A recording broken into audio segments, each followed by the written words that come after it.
Welcome to I Feel Like. Your ultimate guide to navigating life as a young adult. We're your hosts, Anna, Dan, and Evan. And we're here to share our experiences and provide advice on everything from surviving college and forming relationships the situational etiquette and maintaining a social life. I feel like it's time to start the podcast. Hi, welcome to this week's episode of I Feel Like. Today we will be talking about school, whether that be high school, college, or anything in between. We'll talk about some things like forming study habits, keeping motivation, avoiding procrastination, and other tips to help you succeed in school. I feel like this is kind of similar to like group projects where we've all kind of done it and learned from our mistakes, and I feel like we all kind of have stories about procrastinating or bad memories, I guess, that we're probably gonna share. The only different part is that with group projects we could put the blame on other people. I know. But with study habits, it's all on you. We're exposing ourselves. But yeah, I think this is a very broad topic right now. It might help if we kind of discuss in like segments almost, so we don't go too far off topic like the driving video or episode. It's a classic. We are not professional drivers. We're not professional teachers, learners, or schoolers. Am I allowed to note that like Dan has seen that road now and understands what it is? Oh yeah. So since recording that episode, I've seen that road. I guess I just don't really have those where I live. Whatever, they exist.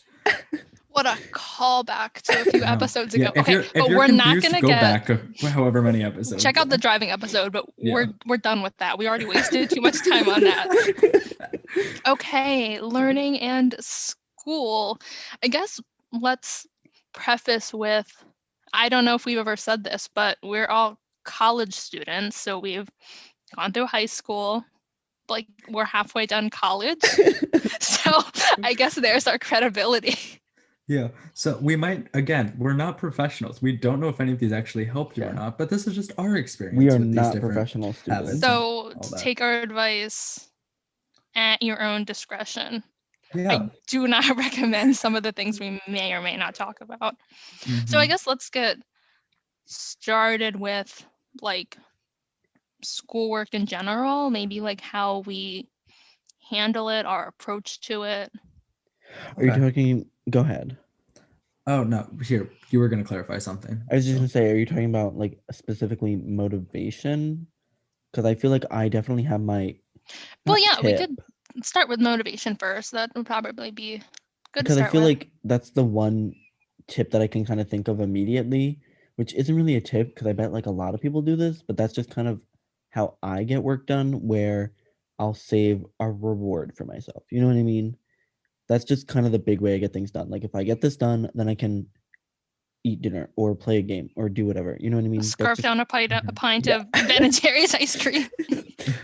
I mean, I feel like a lot of people probably do that, but that's really what I have to offer, I guess. Yeah, I feel like for me, it's similar. I think I have like two main things that motivate me when it comes to like doing work and all that. I think one of them is definitely rewards, like being able to go have dinner or being able to go hang out with friends, all that. But I think the other thing that kind of motivates me, and this is kind of bad, I guess, but I have a feeling that I'm not the only one who does this, but just deadlines in general. Like if I'm getting towards the end of a deadline or whatever, it's like that's what's motivating me to do it. I don't want to do it, but if it's due, then I do it.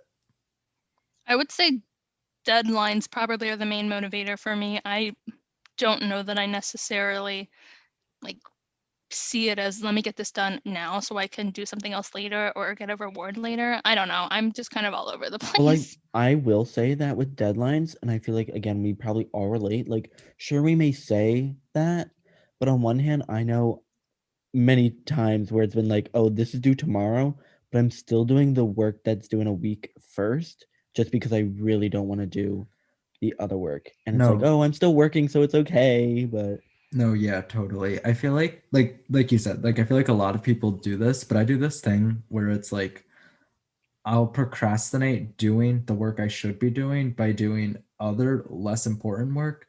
So Yeah. it gives kind of the illusion that I'm being productive, even though it's like, I did not need to do this Yeah. right now. Yeah. I don't think deadlines necessarily help me. I also know I'm sure we've all experimented like, oh, like this will be the term that I write down and like set goals for myself and like do stuff like that. But I don't think that's ever worked for me. Setting like personal deadlines, like that's never worked. I think, I okay, go ahead. Yeah. I do make it a habit to write down when my stuff is due and be really diligent about that because I know if I don't write it down, I'll probably forget or remember to last minute. But I would have to agree that I don't know that I set like those goals for myself and look at my schedule like, okay, I'm free between these hours, so I'm going to allot this time for this class and then another time for a different class. I think I kind of just work where I have more of like bursts of energy and then what I get done is what I get done. And then other times I just kind of force myself to do stuff if something's really urgently due. But yeah, I'm not the greatest at like sticking to a personal timetable and like setting goals for Mhm. myself. I feel like I kind of agree with that, where like I don't struggle with making goals and setting these timetables. I think I struggle most at following them Yeah, because, me too. yeah, like I'll have all these plans and it's Yeah, like, that oh, I'm makes gonna do sense. this, this, and this, but then I get disappointed that I don't do enough that I wanted to within that given time frame. Then that sets me back even more, the disappointment, and then it's just kind of like a positive feedback loop of negativity, if that makes sense, of me just not being productive. I think it's Yeah. really hard to hold yourself accountable to follow a really strict timetable like that. You really have to be disciplined. Hmm. And I And I think that that's almost where that motivation comes in. It's like finding that kind of piece of your life that motivates you to be able to follow these things. right, Uh, and I think motivation also kind of differs depending on like where you are in the term or the semester. Like where we go to school, we are on a quarter system, so we have 10-week we have classes for 10 weeks, which is really short. So there will be like 2, 3, 4 weeks at a time where we have an exam like every single week. And during those times, it is really hard to stay motivated because you don't really get a lot of downtime. And when you're constantly going, going, going, it makes you not want to do anything. mhm. I was gonna say you mentioned a while ago that you write everything down, and I think that's a good tip that I've kind of learned. Like, do you guys remember in elementary, not I guess not elementary school, but like middle school, where they would give you like a planner? Yeah, my school Yeah. did Oh that every yeah. year. I forgot about Like that. I loved those planners, and that's when I learned to like write things down, and I think that's something that's really good for me, not just because like I'm forgetful, but it's definitely nice to see everything you have do. You know what I mean? Yeah, So, to have it all laid out in front of you and Mhm. to yeah. not have to keep track of things in your mind. I Because actually, when I do think about things in my mind, I think it makes me really anxious, and me I too. I definitely think it stress about stresses it me way out more. more. But when I see it all planned out, I'm like, oh, Mhm. okay, like it's I fine. think a good piece of advice for that would be, if you're writing it out and planning it out, do it on something that you can either cross it off, remove it from a list, erase it from a board, whatever. Because I think that also kind of motivates me, is if I have this big to-do list of things to do, being Yeah, able to like visually take something off the list so it yeah. like visually looks lighter and that Hmm. my load is lesser than it was. Yeah, I think physically being able to see that you're chipping away at a list or getting tasks done does help you see the progress you've made and help you realize that, okay, there's only one or two things left, which maybe you wouldn't have realized if you had it all in your head. Hmm. Definitely. I'm also thinking about like how it's tough. Like if you have something due every week, like do you write it down like what 10 times then, or do you just write it down once? Like things like that always get me, where it's like, should I write down everything, or should I just plan out like in spurts, kind of like a week at a time? I think just a little background, I guess, to a listener, like just because I know how Evan does it, I feel like that's just kind of because you do yours electronically and I do mine like Well, physically. I would recommend doing it electronically, I I'll recommend say. doing it physically. I feel like I it gets so recommend nice I to like erase it. writing things down. I like having a calendar actually, having all the days in front of you. I think it helps to see it the whole month. I think there are some great electronic things with calendars, and it still gives you the satisfaction of crossing things off your list. I guess I'll plug what I use because I like it. This is Is this what not a is this what sponsorship. I think I know what you're gonna say because you got me on this. I was introduced to this in high school at one of those kooky like class Okay, bonding just get to the things. chase. We don't need a whole build up. Also, this This is buildup not an should advertisement. this buildup should inform you of the quality of this product. It's called Trello, okay, and I think it's really good. Well, Highly I used recommend. it 5 out of 5. this past the past round of classes. I think it's a good online thing. I still prefer like a physical planner. I only did the Trello because I couldn't find any planners I liked and I didn't really want to pay for a physical one. But I think there are a lot of good online alternatives. I also did want to add something I do a lot. First day of classes, whenever you get the syllabus, even sometimes teachers will give you the syllabus in advance. I like to go through the syllabus. Most of the times, all the deadlines for the major assignments and even like the smaller weekly homeworks are in there. So I like to, if it says final term paper due January 5th, then as soon as I see that, go in my planner, whether it's online, physical copy, and just note that down, even if it's months away. I just think that helps me personally so I don't have to keep referencing something or Yeah. risking forgetting about it later. I Yeah, was like if you know you're not gonna stay up to date with like syllabi and everything, I would definitely recommend like putting it all in at the beginning because most of the time, or at least in everything that I've encountered, and I think that you guys have encountered, like you get due dates for every major assignment, homework, quiz, like all of that, like in the beginning, just in that one document. So I would recommend kind of just going through that if you know you're not going to keep up with it, going through and just kind of writing it all down, whether it be in your electronic calendar, your physical, whatever, but just kind of putting that all in so you don't have to worry about it and you'll still get reminders that these things are due at these times. I was I think also having it laid out early helps you see patterns in when your assignments are due. So having it laid out early can help you see, like, for instance, maybe a lot of things are due toward the end of the week, like Friday and the weekend. So that can help you budget your time so that you know when your assignments are due and you can kind of see the assignment due date timeline for each class Yeah. and compare and contrast. I would say also make sure you still write down things that don't have a due date because I know in the past it's been like, "Oh, we'll have a paper." And then they tell the like maybe you start working on it, but they still haven't said the due date yet, and it's like the due date's now, like the next day. You know what I mean? Something like that. So it's like still I write mean, I've never everything had that down. happen to me, I don't know but that I had that if happen either. No, I've definitely had that where like, "Oh, we're working on the due date, but like start it now, do a little bit. Here's what it is." So like I would I just don't work say on something unless I know the due date because I I'm was not gonna going to waste say, my yeah. time months in advance. no. Because then As a I've person also had motivated by something deadlines. I feel like I've also had I remember in freshman year, there was something where it was like, "Oh, we'll have a paper, it'll be due sometime in the middle." And I completely forgot about this paper because I didn't write it down. There was no due date at the time. But then it turned out it was due that weekend. So like I would just say write everything down, even if it doesn't have a due date. I can't say if that's that, happened to me. yeah, if that occurs to you, follow Evan's advice. If If that you're occurs if to you're like the you, other 99%, then I don't worry no, I about it. don't. I teachers do not know some of the due dates sometimes, and I'm just cautioning that you shouldn't forget about it. well, this seems like a unique situation because it seems like you were given a lot of time to work on it in advance. So it seemed like you should have had it done or mostly done at this point. So I'll give you like a cup till the weekend to make any finishing touches or revisions. So this seems like a unique situation, not like surprise, the paper's due this weekend This that has no one's become ever an heard of. Evan bashing I session. guess so, because that's.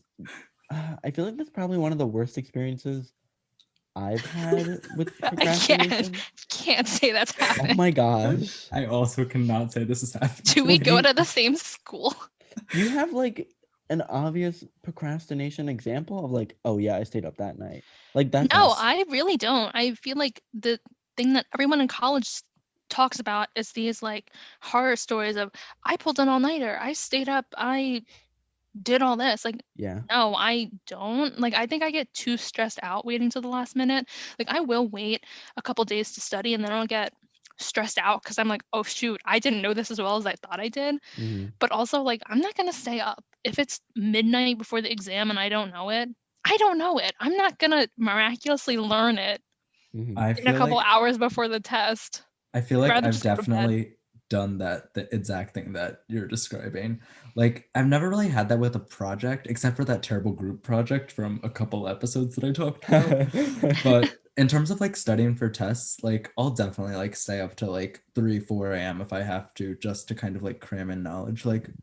Like I roomed with Evan for 1 year of college, and like he knows like if there's a test, like sometimes I'll disappear and then I'll just show up at a random point like in the morning after studying and cramming. Yeah, You I guys do your work really late. Like, you guys will talk about doing stuff at like 11 p.m. and midnight. Like, that no, was I try just to be done at like 9 p.m. kind of the year situation because of a lot of night classes and things like Hmm. that. But And like we had work and stuff like yeah, that too. but I'm definitely getting things done earlier in the day like this. So I don't know. I Mhm. think my peak productivity hours are like probably after dinner. I After would agree. dinner, Yeah. like before, Before like, I don't know. like you get into Sometimes, that show or whatever, you know what I mean? Like before, I don't yeah, know, I would say like 10 after maybe. dinner to like, I don't know, maybe midnight. I know I said earlier that I try to get my work done before like 9 p.m. That was like freshman year, but then this past year I did do my stuff kind of later at night. It really Mhm. depends on the classes sometimes and like when how motivated you are to do it, you know? I think this also kind When of it's due. relates to like a bigger piece of advice that I could give, where it would be kind of get into like a schedule for yourself, get into like a weekly groove where it's like, okay, during these times I'll be free and I know that I'll have downtime to like get my work done and study. Like appreciate those times. Don't blow them off, because then you will be doing the thing that I described where you will be cramming and kind of trying to finish assignments right before a deadline. I think it just depends on you and your kind of like learning slash productivity style. I think what Dan just said is great for a lot of people, but I know for myself, like sometimes that works, but sometimes in the morning or in the afternoon, I just have no motivation to do it. So I just don't do it. But then I feel like I'm a lot more motivated at a later time. So I'll just kind of wait till I have the energy. It's probably not the greatest answer, but it worked last year. So I guess it works to an extent. I was gonna say because I didn't get to add if I've ever procrastinated, but like I've definitely pulled all nighters in high school and maybe middle school, but like college, I don't think I've done that. Can we Yeah. also preface that Evan went to one of the best and hardest high schools in the country? Well, Just to put that out there. we don't know if that's true. What does that have to do with anything? Yeah. Oh, that he stayed up a lot? Because that he stayed up more in high school than college, I feel like No, that's not that's no, a I more of a don't think it was unique my high school. I experience. also think it was just me, because you learn through mistakes, and like that's definitely how I got burned by procrastination. You know what I mean? Do you think that's a mistake? Like, sure, procrastination, everyone says it's the worst, but for some people, that's just the Sure. way they operate. Like, is That's a it great bad if they question. know that that's Mhm. how, like, they work? But honestly, at the same time, I think it's kind of a cop out when people say, like, oh, I work best under pressure, so I'll wait until it's a little closer, and I'm okay with that. Part of me wants to be like, I don't know if that's true. I want to call your bluff. Like, I bet I you think hate it in the moment, and maybe you would like it better if you I think spread it out. procrastination is honestly just kind of like a vicious cycle. Like, I think most of the people trapped Yes. in it, you put it off but you always get it done. It's really Hmm. not like you ever miss an assignment, you miss a deadline. So you get it done. So it convinces yourself, okay, this is fine. I'm getting it Hmm. done. There's not a problem. Let me keep doing it. But like, you should start it earlier, but you think, I always get it done, so why bother? I feel And like then I've it's just like a thing. go Sorry, ahead. go ahead. I was gonna say I feel like I've been both in the procrastinating and the not procrastinating camp, and I've just felt better in the not procrastinating camp. So that's just kind of I've been able to keep that up. I think it also really depends on just who you are as a person. Like, if you're okay, like procrastinating, kind of doing things at the last minute, and as long as you're getting these things done and turned in time, if you're okay with that and you're not feeling too stressed out or whatever, then fine, you can do that. I don't think that that's a problem. I would just say that I would be a little cautious though. First of all, like as we talked about a couple episodes ago, if you're in a group, that's not Yeah, okay. if you're in a group, make sure that you've checked in with everyone else about specific Yeah. group deadlines of when the group wants things to be done. But like if maybe you are okay with it, but I guess I would just question if maybe you could do it better. You know what I mean? I don't know. I I don't want would to be err as on the side of caution, but you know yourself best. yeah. Yeah, Yeah, I think. No, go ahead. okay. I was gonna say I think we've had some good advice and some good stories about procrastination. Maybe we should move on to something else that I think could be helpful for the listeners, which is I don't know how to phrase this. I guess like asking for help, getting help if you're struggling, because college is kind of tough and it's a big transition from high school where you have the class every single day and you have like peers and the And teacher's more then yeah. accessible. Hmm. But in college, when you only have the class twice a week for 50 minutes, a lot more of that material that's covered is on you to do on your own time. I am thinking about how I'm just thinking about teachers and I'm thinking about I guess if I would give advice, I would say I don't know. Now I'm thinking about pet peeves that I have about like asking a teacher in college. So like I kind of like I'm really annoyed when people go up after class for this question that could have been asked at a different time when it's like there's real questions to ask. But at the same time I understand I don't want to go to office hours, but like don't be afraid to go to office hours, I guess.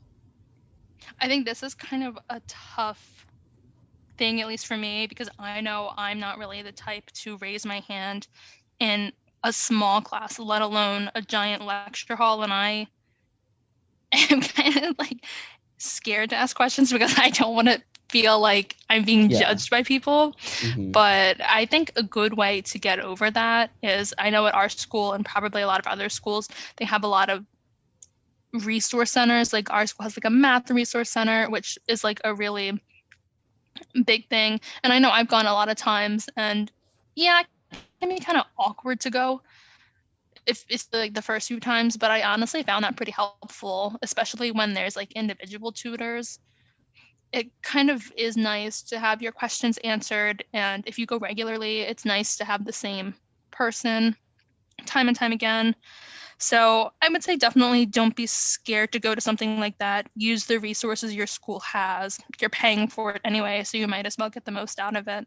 I also think that, I guess maybe to counter what you guys are saying, and we could also talk about this probably a lot more in another episode that's more about like networking and professionalism, I guess, but like get to know your professors. You're gonna need them one way or another in the future to write a recommendation letter, to admit you to grad school, give you a job recommendation or offer, what have you. But I would definitely recommend going to office hours. And sure, it might seem awkward at first, but they're people too. They like it when students come in.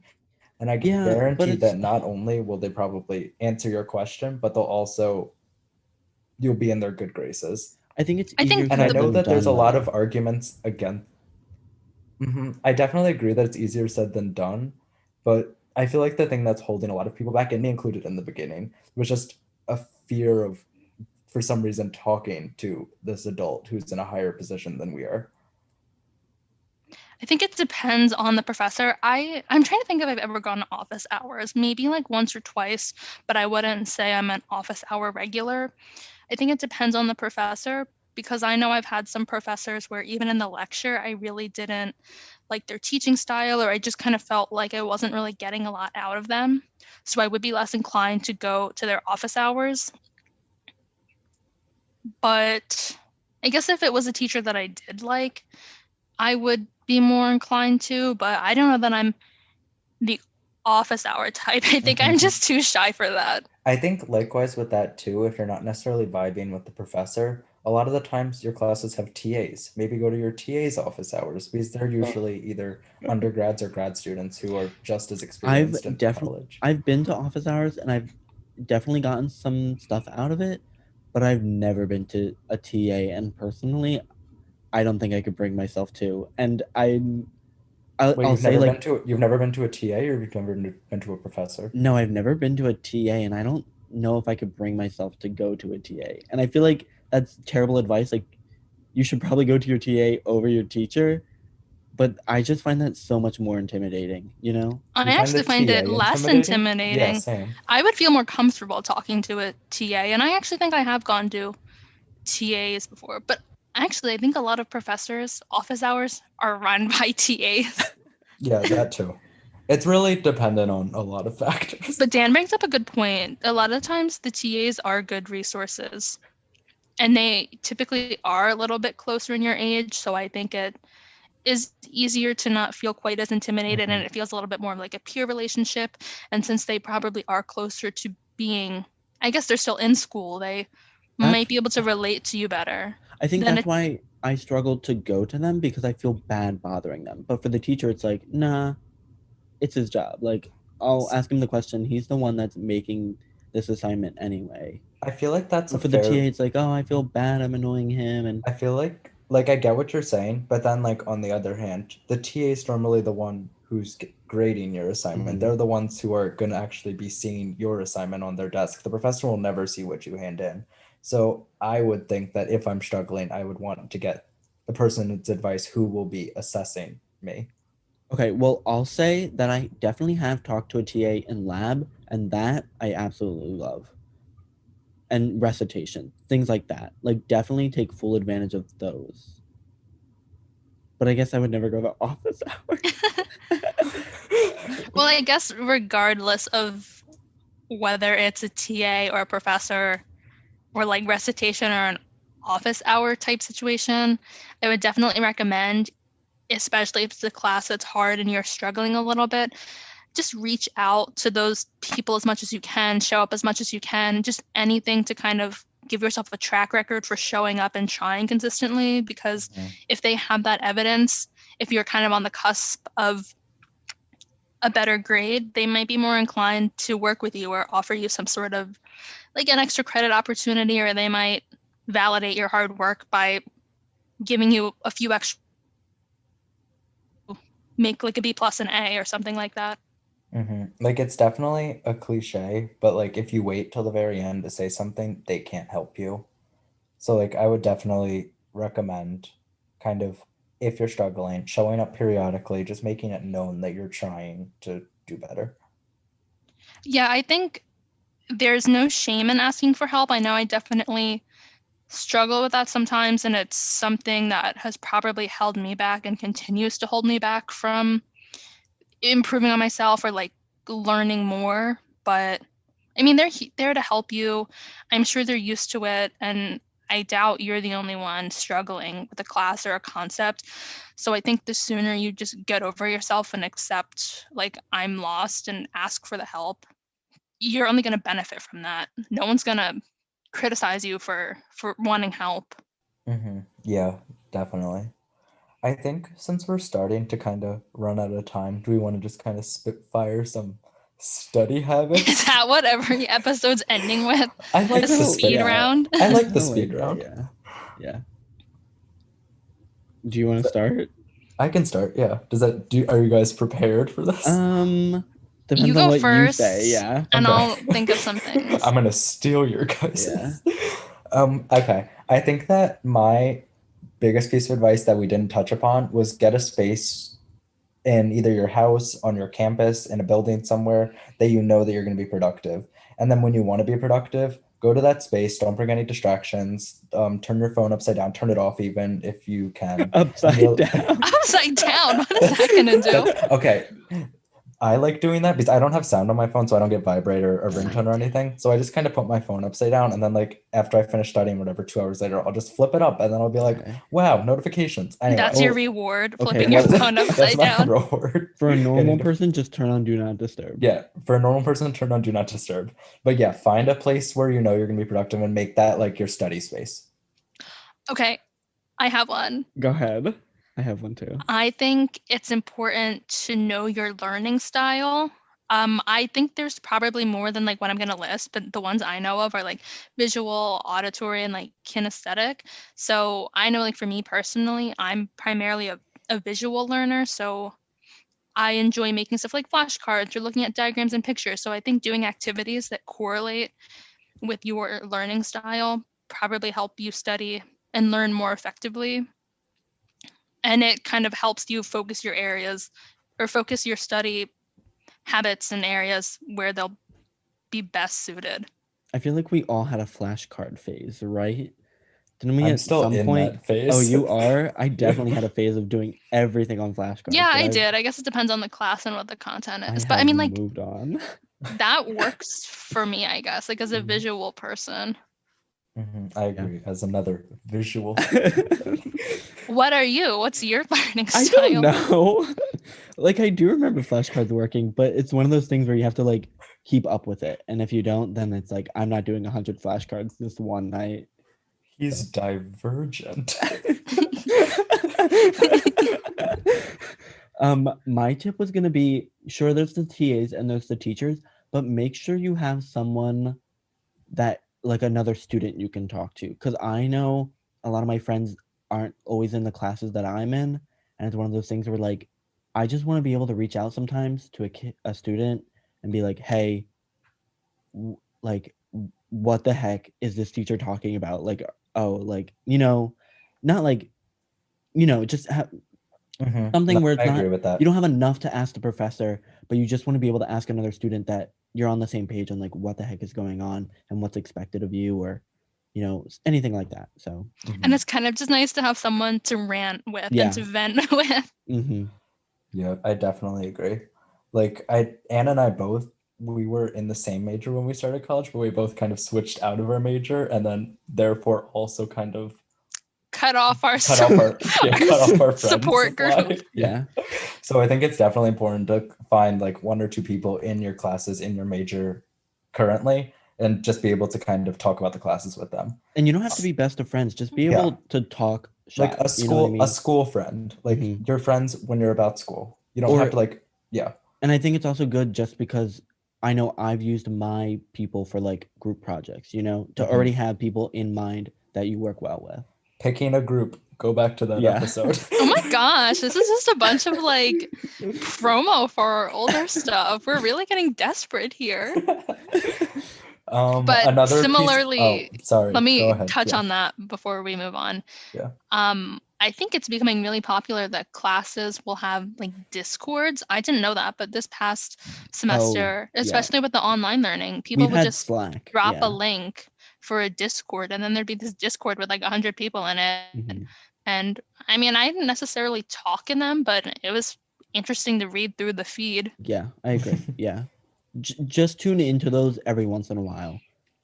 Like I know I Don't won't get notifications, but like I should still check it once a week or something. don't do anything that could get you in trouble with the school in terms of cheating or anything on Yeah. said discords. Yeah, like I'm not trying to be that person who's like, don't cheat. And I'm not trying to self-incriminate myself, but I'm not saying like, I've never like done anything like that or I'm like the perfect student.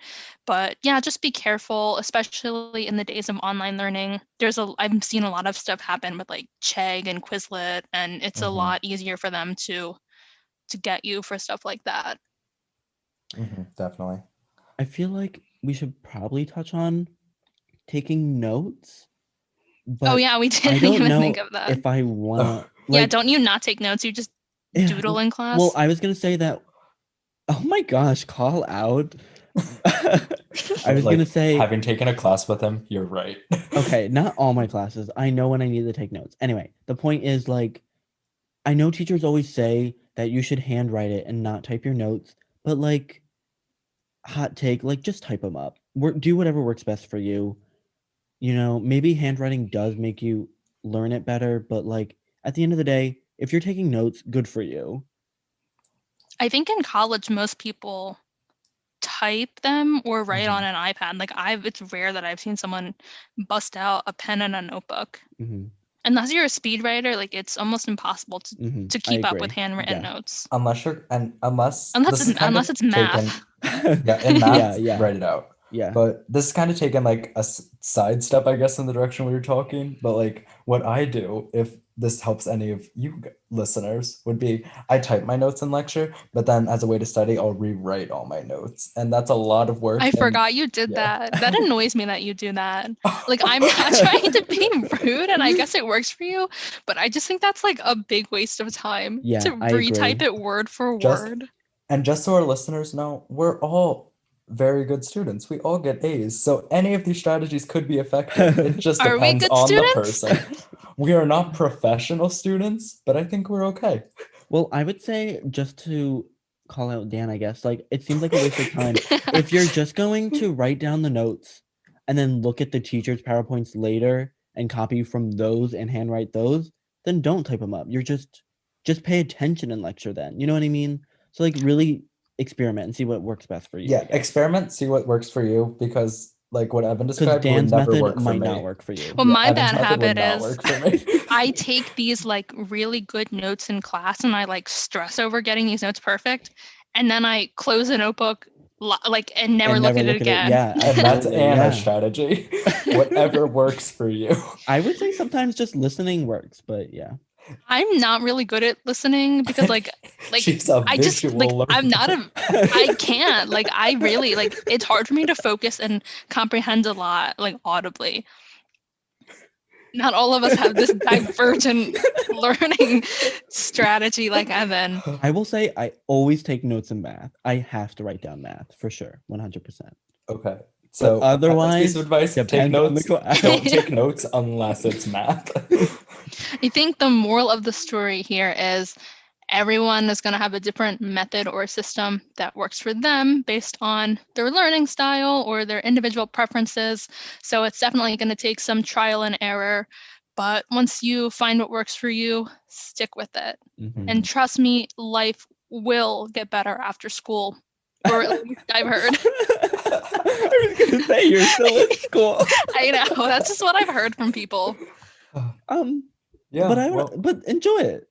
yeah. Enjoy it while you're in it too. Thank you for listening to this week's episode. Be sure to like and follow our podcast on whatever platform you're currently listening to it on. Check out our social media, linked in the description, and tune in next week for even more advice. TTYL From IFL. Bye!